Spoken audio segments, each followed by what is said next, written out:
So the whole idea of restoring it and carefully removing the damage that the whitewash created for this piece is because I thought that it was really important to save the mural, its original brush strokes, and to also save a lot of the original graffiti because of the fact that there was a lot of graffiti that was on here from youths and individuals from this community that had already died. The wall that cracked open by Willie was painted in 1972 as a tribute to to his brother, and it's actually speaking against gang warfare and understanding that as you fight, you're still stuck within this concrete, and that's the bigger picture we ought to be looking at.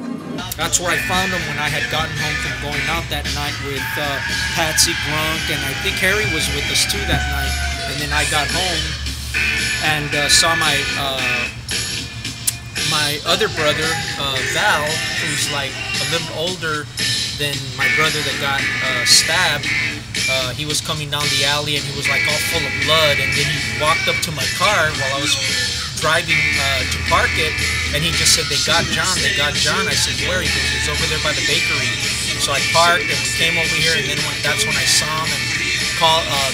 My brother had already called the ambulance. So then when the ambulance got here, I just got in the ambulance with him and drove up there, and he had ice pick wounds, about 10 or 11 ice pick wounds in the neck, through his back, they punctured his lung. And so on the way up there, you know, with the siren passing the church and everything, I just kind of like was just jotting down these images in my sketch pad. And then when I left the hospital and came back home, on the way walking home, I just said, I'm gonna do a mural of this. I'm gonna paint this right now. So when I got home, I collected some paints, came over here, got permission, went back to get the ladder. I knelt down in the garage at the time was my studio. I knelt down, said a couple of prayers for God to save my brother, and that's how this mural came about, and decided to call it The Wall That Cracked Open.